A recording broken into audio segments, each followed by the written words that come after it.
Hi, I'm Pat Mellon from POV Magazine, and today I'm speaking with Trevor Frost, director of the outstanding documentary Wildcat. The film tells the story of British war veteran Harry Turner, who moves to the Peruvian Amazon after serving in Afghanistan. In the thick of the Amazon, Harry and his partner Samantha Zwicker take it upon themselves to reintroduce young animals to the wild, particularly two ocelots named Con and Keanu, who arguably save Harry's life. Wildcat gets incredible footage of these cats in action, but there's also a powerful human story at its heart, as Harry tames his own inner demons in the process.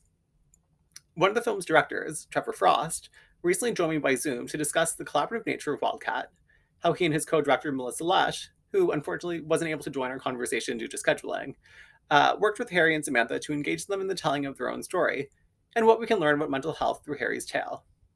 Now, for those of you who like to read interviews, there's an edited version of this interview at povmagazine.com. And for those of you who like to watch, please enjoy our conversation in full. Wildcat is now streaming on Prime Video.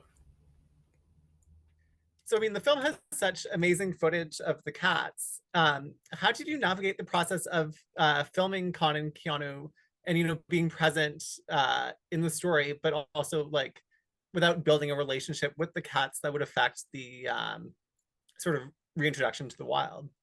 Yeah, that's a great question. So Khan, actually, we never met because Right. he passed away before we came onto the scene. So Harry had filmed everything with Khan, and Samantha also filmed a lot with Khan as well. And so when we saw that footage that they had filmed with Khan, and we knew immediately that the two of them were really great with cameras. They were Mm. really good at they were great cinematographers, and they understood kind of when to keep recording. I think a lot of people have a tendency to put cameras down when things get difficult, and the fact that they didn't really struck a chord with us. And so then when we came on to the scene, and Keanu, brought, was came into their lives, we decided, that we wanted to continue down in that path, but also, they had very strict rules around who could actually be around Keanu. So Mm. um, what you see in this film is actually the beginning of their work in rewilding carnivores, in particular these small cats. And so they're still learning a lot, and they made a lot of mistakes. But one of the things that they knew is that they didn't want any other humans around Keanu other than basically Harry. And so Samantha was around Keanu when he was very young. And so they did the filming together when Keanu was sort of younger than 3 months. And then after 3 months of age, Harry was the only person that had access to Keanu until he was released. Mm. When he was released, I saw Keanu on probably 4 or 5 occasions, but almost all of the footage that you see of Keanu in the film is filmed by Harry. Mm. So 40+% of the film itself is actually filmed by Harry and Samantha. And what about in terms of filming Harry? Like, how much did you know about his mental health when you took on the story, and how did that become like? What was the conversation with him to make that sort of an equal part of the story? So when I met Harry, he was not in a great place when he showed me all of the archive material that he and Samantha had filmed together. I met them in a hotel room, and they brought with them a hard drive and plugged it into my computer, and showed me all the footage, and I was very taken by it, obviously, which is why we're here. And it was clear to me that Harry was really struggling, especially because of Khan's loss, which was a year before, but it was something that he still hadn't really come to terms with in any way. And so I knew that he was still struggling, but I don't think that I knew how deeply he was still struggling. And so that was something that really unfolded throughout the process of making the film. That as things got difficult for him, really towards the end of Keanu's reintroduction process, Harry's mental health started to decline in a very serious way. And so we always knew that it was going to be a part of the film, but I think when we started the film, there was certainly much more of like a, veteran saved by the rainforest type of story. And that's still there, that's still in the, like, I will still say and still stand by the fact that the rainforest and Khan and Keanu saved Harry's life. Mm. They're two things that he still, I think, they give him a lot of they give him a strong foundation, and it's something that he's very proud of having done. But we obviously see that even though the rainforest saved his life, he still struggles. And I think that was, the reason that we wanted to keep keep telling the story when these things were revealed to us, including Samantha's own backstory, which obviously was equally important to the film, was that that's kind of the reality of mental health, right? Is that it's not going to be something that probably goes away in your lifetime unless there's some really radical breakthroughs, and maybe there will be, I mean, I know there is some promising treatments out there that are showing some really amazing results. But speaking personally as someone who struggles with depression and anxiety, I know how it is to have periods of time where even when things are going really well in my life, I have really bad days, sometimes days where I can't get out of bed, and or days where all I can do is watch movies and I get nothing done. And it's this very dangerous cyclical thing, right? Because you're not getting out of bed and you're not doing anything. And we have such like an attachment to productivity in our culture that, it's very easy for you to get caught in this cycle of feeling bad. And so, we knew that actually showing Harry continuing to struggle was actually like an incredibly real and raw portrayal of mental health, versus it just being something where like these cats save his life and everything's great. So for us, it was something that we really, embraced as it happened. And of course, as things, there were points though where things did get, pretty rough, and so there were many moments when the camera was put down, and we really focused entirely on just Harry's well-being. Hmm. And I think one thing I like with this film is sort of the collaborative approach, and like Harry's like a subject of the film, and he's also actively shooting. And I think this is something we're seeing a lot more in documentary, like even this year, like with The Territory, Yeah. and even the Laura Poitras film All the Beauty and the Bloodshed. Um, what where do you sort of see the relationship between collaboration with subjects and in terms of like the quote unquote objectivity of documentary? Yeah, it's a good question. I personally, like in our case, we didn't have a choice, because of their protocols around Keanu. So we knew that Harry had to film, Keanu, and that we weren't going to be able to. And since Keanu was one of our main characters, there was no other way around it. One of the things that we really wanted Harry to continue doing, that we saw some glimpses of in the archive, but we wanted him to kind of to work on it in a more broad way, was to be doing sort of video diaries and or journals or whatever you want to call them, and to be kind of updating us on how he's feeling. And so we actually see some moments in the film where he's really struggling and he's actually filming himself. And so I personally, like, I think that it's really interesting to see people telling their own stories and what they choose to film. It's something that I think that we're going to see more and more people embracing moving forward. Because documentary, I think that there's some people that I think really tie documentary to journalism. And at the end of the day, it's that, I come from a journalism background. As a still photographer, I did a lot of work for National Geographic and the Washington Post and the New York Times. And the fact checking processes that you go through, and the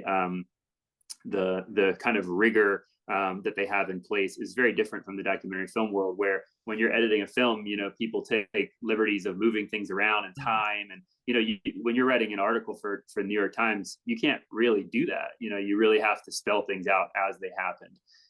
And so the documentary world definitely, I think has some relationship with journalism, but I think that it's not as attached to some people care to admit. And I also think it depends on the subject matter, right? Like if you are documenting sort of a political event or something, you might have more of an obligation to follow very rigorous journalistic standards. But I think, especially in more personal stories like this, it actually can really benefit the film. In fact, our next film that we're working on, we're also approaching it very similar way, where our main subject has actually been doing a lot of filming. Okay. And that wasn't a decision that was made by us, which was similar to this film, in that it was something that they were already doing. And so it was something that we just have chosen to continue doing. And so the question with Wildcat was, how can we just enhance what they're doing? How can we make it better and stronger and even more valuable to the film? So it was never really a creative choice, right? It was just like, this is something that's going to happen, and how can we embrace it and make it the best possible? In terms, partly when like I'm a big fan of the documentary Caddy. Like I'm a real cat person. And what I thought was interesting and I really liked is how this film didn't take the cute cat approach. What sort of direction did you give Harry in terms of what to film and like how to film the cats? Yeah, we the biggest thing that we worked on with Harry was how to film scenes. So it was really important to us that he understood how to film a scene, so that everything had a beginning, a middle, and an end, right? So that we could actually use his footage as standalone scenes or even like work them into footage that we were filming. So for example, when we see Keanu released into the out of his enclosure for the first time, all of the footage that Harry shot really mended very well with the footage that I was shooting at the same time when Harry comes back to the platform. So we were able to build very cohesive scenes. So that was probably the most important thing to us. But Harry was much more interested in the behaviors and teaching him how to hunt and what are the things that he's learning scientifically from spending time with a cat in the wild, and how are the ways that he's behaving. And so those were the things that we were always more focused on because we come from a conservation background, and both Harry and Sam obviously are very interested in conservation. That's both where their hearts are. And so to them, it was I think part of the footage was certainly like a personal archive so they could remember it, but there was Mm. also a huge element of like this work is relatively new, and if we film everything we have a sort of a record that will allow us to not only improve the work that we're doing moving forward, but also to be able to share it with other people who are going to eventually end up doing this work. And so of huge importance to Samantha and to Harry was that this film contributes, and their work in general contributes to future conservation efforts. And I think how that is like how that's attached to something on a larger scale is this, basically many ecosystems are being obviously destroyed around the world. And there are some efforts underway right now to rewild these ecosystems. So to basically take large areas and bring back predators and bring back all the species that were once there. And so this work will become increasingly important to restoring these ecosystems. I think especially like 50 years from now, when we realize hopefully like the folly, and the mistakes that we've made, and we realize we have no choice but to restore some of these places, the ability to like reintroduce cats and to reintroduce other animals is going to be critical. So that really informed a lot of what Harry chose to film. And certainly that was what we were interested in as well, being Melissa and I are very attached to conservation. Mm.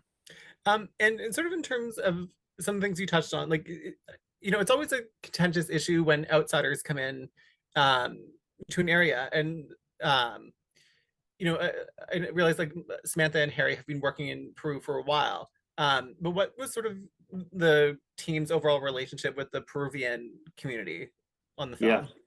So there was really only one community that lives near to the where Harry and Samantha were based, and it's about an hour by river.